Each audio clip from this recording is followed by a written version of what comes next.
Hi friends, ನಮಸ್ತೆ. ಬನ್ನಿ, ಇವತ್ತು ನಾನು ನಿಮಗೆ ನನ್ನ ಕಾರಿನ ಕತೆ ಹೇಳ್ತೀನಿ.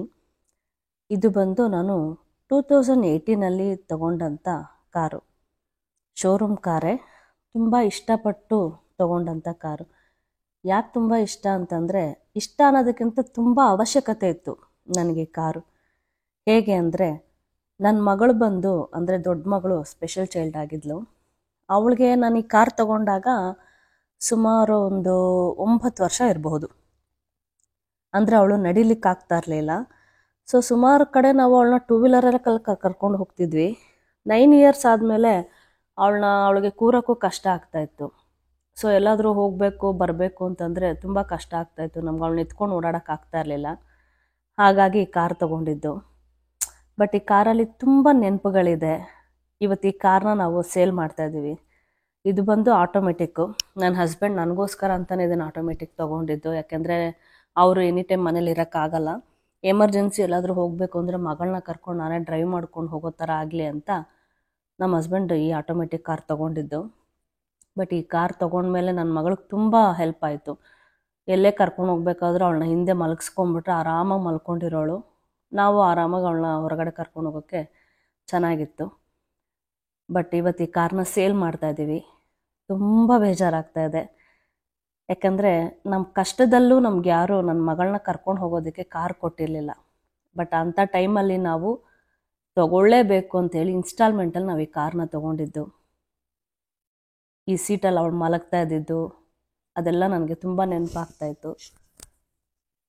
ಇದು ABS ಟೆಕ್ನಾಲಜಿ ಇಲ್ಲ ಅನ್ನೋ ಒಂದೇ ಒಂದು ಕಾರಣಕ್ಕೆ ನಾವು ಇದನ್ನು ಸೇಲ್ ಮಾಡ್ತಾಯಿದ್ದೀವಿ. ಇಲ್ಲ ಅಂದಿದ್ರೆ ಕಾರ್ ಏನೂ ಆಗಿರಲಿಲ್ಲ. ಯಾವುದೇ ರೀತಿಯಾದಂತಹ ರಿಪೇರಿ ಕೂಡ ಇರಲಿಲ್ಲ. ಆಟೋಮೆಟಿಕ್ಕು. ಸಿಟಿಗೆ ತುಂಬ ಚೆನ್ನಾಗಿತ್ತು ಈ ಕಾರು. ಬಟ್ ವಿಧಿ ಇಲ್ಲದೆ ನಾವು ಈ ಕಾರ್ನ ಸೇಲ್ ಮಾಡಲೇಬೇಕಾಯಿತು. ನಾವು Car24ರಲ್ಲಿ ಈ ಕಾರ್ನ ಸೇಲ್ ಮಾಡಿದ್ವಿ. ಅವರೇ ಬಂದು ಎಲ್ಲ ಥರ ಪ್ರೊಸೀಜರ್ನ ಮುಗಿಸ್ಕೊಂಡು ಕಾರ್ ತೊಗೊಂಡೋದ್ರು. ನಮಗೆ ಈ ಕಾರ್ ಸೇಲ್ ಮಾಡಲೇಬೇಕು ಈಗ. ಯಾಕೆಂದರೆ ನಾವು ನೆಕ್ಸ್ಟ್ ಕಾರ್ ತೊಗೊಳಕ್ಕೆ ಡೌನ್ ಪೇಮೆಂಟ್ ಮಾಡಬೇಕಿತ್ತಲ್ಲ. ಸೊ ಈ ಕಾರ್ ಸೇಲ್ ಮಾಡಿ ನಾವು ಆ ಕಾರ್ಗೆ ಡೌನ್ ಪೇಮೆಂಟ್ ಮಾಡಿದ್ದು. ಎಷ್ಟು ಬೇಜಾರಾಗ್ತಾಯಿತ್ತು ಅಂದರೆ, ನಾನು ನಿಜವಾಗ್ಲೂ ಕಣ್ಣಲ್ಲಿ ನೀರು ಹಾಕ್ಕೊಳ್ತಾ ಇದ್ದೆ. ನಮ್ಮ ಯಜಮಾನ್ರು ಅಳಬೇಡ ಸುಮ್ಮನೆ ಚಂದು, ತೊಗೊಳ್ಳೋರು ಚೆನ್ನಾಗಿರ್ಬೇಕಲ್ವ, ಯಾಕೆ ಅಳ್ತೆ ಅಂದು. ಬಟ್ ನನಗೆ ತೊಗೊಳ್ಳೋರು ಚೆನ್ನಾಗಿರಬಾರ್ದು ಅನ್ನೋ ಇಂಟೆನ್ಷನ್ ಅಲ್ಲ, ಈ ಕಾರ್ ಮೇಲೆ ಇದ್ದಂಥ ಫೀಲಿಂಗ್ಸು. ನನ್ನ ಮಗನಿಗೆ ಈ ಕಾರ್ ಸೇಲ್ ಮಾಡ್ತಾಯಿದ್ದೀವಿ, ಇನ್ನು ಮುಂದೆ ಈ ಕಾರ್ ನಮ್ಮ ಜೊತೆ ಇರಲ್ಲ ಅನ್ನೋದೇ ಅವನಿಗೆ ಗೊತ್ತಿಲ್ಲ.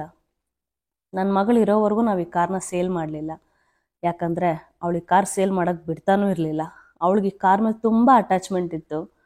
ಸೊ ಹಾಗಾಗಿ ಅವಳಿದ್ದಾಗಲೇ ನಮ್ಗೆ ಎಕ್ಸ್ಚೇಂಜ್ ಆಫರ್ ಬಂದಿದ್ರೂ ಕೂಡ ನಾವು ಇದನ್ನು ಸೇಲ್ ಮಾಡಿರಲಿಲ್ಲ. ಬಟ್ ಈಗ ಸೇಲ್ ಮಾಡಲೇಬೇಕು, ಮಾಡ್ತಾಯಿದ್ದೀವಿ. ತುಂಬ ಬೇಜಾರಾಗ್ತಾಯಿದೆ ಈ ಕಾರು ಹೋಗ್ತಾ ಇರೋದಕ್ಕೆ. ಪಾಪ ನನ್ನ ಮಗನಿಗೆ ಗೊತ್ತಿಲ್ಲ ಈ ಕಾರು ಮತ್ತೆ ನಮಗೆ ಸಿಗಲ್ಲ ಅಂತ. ಅವನಿಗೆ ರಿಪೇರಿಗೆ ಕೊಡ್ತಾಯಿದ್ದೀವಿ ಕಾರ್ನ ಅಂತ ಸುಳ್ಳು ಹೇಳಿ ನಾವು ಈ ಕಾರ್ನ ಸೇಲ್ ಮಾಡಬೇಕಾಯಿತು. ನಮ್ಮ ಪುಟ್ಟ ಫ್ಯಾಮಿಲಿಗೆ ಪುಟ್ಟ ಕಾರು ಚೆನ್ನಾಗಿತ್ತು.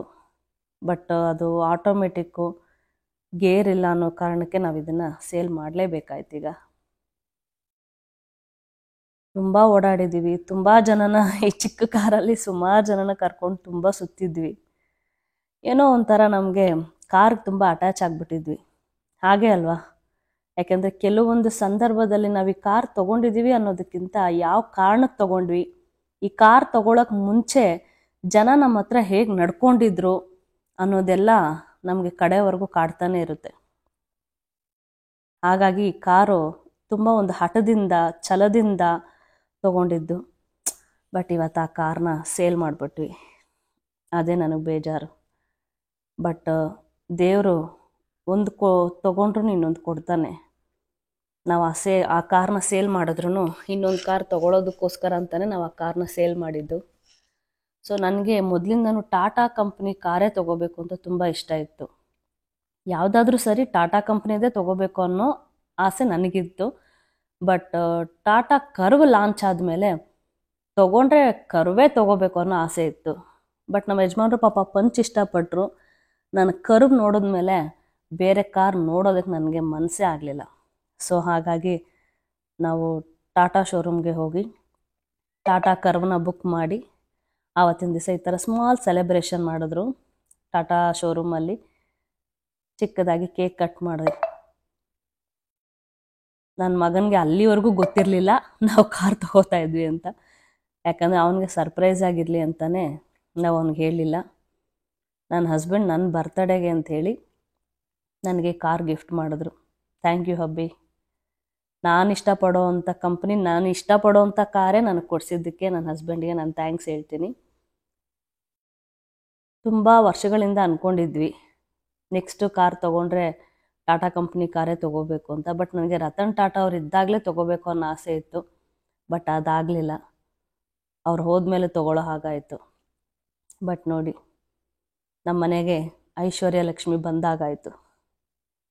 ನಮ್ಮ ಮನೆಗೆ ಹೊಸ ಮೆಂಬರ್ ಬಂದರು, ಬಿಳಿ ಬಿಳಿ ಮೆಂಬರ್. ಸುಮಾರು ಕಲರ್ಸ್ ಇತ್ತು, ಬಟ್ ನಮ್ಮ ಹಸ್ಬೆಂಡ್ ವೈಟೇ ತೊಗೊಳ್ಳೋಣ ಅಂತ ಇಷ್ಟಪಟ್ಟರು. ಸೊ ಅವ್ರ ಆಸೆ ಅಂತೆ ನಾನು ವೈಟೇ ಇಷ್ಟ ಆಯಿತು ನನಗೂ ಕೂಡ. ಸೊ ವೈಟೇ ತೊಗೊಂಡ್ವಿ. ಟಾಟಾ ಕರ್ ನೋಡಿ ಹೇಗಿದೆ ನಮ್ಮ ಕಾರು. ಇಷ್ಟ ಆಗುತ್ತೆ ಅಂತ ಅಂದ್ಕೊಳ್ತೀನಿ. ನಾವು ತೊಗೊಳ್ಳೋ ದಿವಸನೇ ಟಾಟಾ ಪಂಚು ಒಬ್ಬರು ಡೆಲಿವರಿ ತೊಗೋತಾ ಇದ್ರು.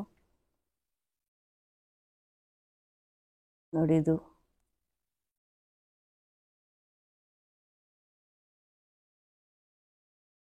ನಮ್ಮ ಫ್ಯಾಮಿಲಿಗೆ ಸ್ವಲ್ಪ ದೊಡ್ಡದೇ ಆಯಿತು. ಬಟ್ ಫ್ಯೂಚರಲ್ಲಿ ನಾವು ಮತ್ತೆ ಕಾರ್ ಬಗ್ಗೆ ಯೋಚನೆ ಮಾಡೋ ಅವಶ್ಯಕತೆ ಇರೋದಿಲ್ಲ. ಸೊ ಹಾಗಾಗಿ ಒಂದೇ ಸಲ ದೊಡ್ಡ ಗಾಡಿ ಆದರೂ ಪರವಾಗಿಲ್ಲ ತೊಗೊಂಬಿಡೋಣ ಅಂಥೇಳಿ ತೊಗೊಂಡ್ವಿ. ನನಗಂತೂ ತುಂಬ ಇಷ್ಟ ಆಯಿತು. ಕಾರ್ ಫೀಚರ್ಸು ಚೆನ್ನಾಗಿದೆ, plus safety wise Tata company number 1 ಅಂತ ಹೇಳಿದ್ರೆ ತಪ್ಪಾಗೋದಿಲ್ಲ. ನೋಡ್ತಿರ್ಬೋದು ಎಲ್ಲನೂ A to Z ಒಂದೇ ಒಂದು ಮೈನಸ್ ಅನ್ನೋ ಹಾಗಿಲ್ಲ, ಆ ಥರ ಈ ಕಾರ್ನ ರೆಡಿ ಮಾಡಿದ್ದಾರೆ. ನಮ್ಮ ಹೈಟ್ಗೆ ಕಾರು ಕೂಡ ಪರ್ಫೆಕ್ಟಾಗಿದೆ ಅಂತ ನನಗನ್ನಿಸ್ತಾ ಇದೆ. ಬಟ್ ನನ್ನ ಮಗಳಿದ್ದಿದ್ರೆ ಇನ್ನೂ ಖುಷಿ ಪಡ್ತಾಯಿದ್ಲು. ಬಟ್ ಅವಳು ಇದ್ದಿದ್ರೆ ಆ ಹಳೆ ಕಾರ್ನ ಕೊಡೋದಕ್ಕೆ ಬಿಡ್ತಿರ್ಲಿಲ್ಲ. ಬಟ್ ಆದರೂ ಇದ್ದಿದ್ರೆ ಅವಳು ಈ ಕಾರ್ನ ನೋಡಿ ಇನ್ನೂ ಖುಷಿ ಪಡ್ತಾಯಿದ್ಲು. ನನಗಂತೂ ತುಂಬ ಇಷ್ಟ ಆಯಿತು.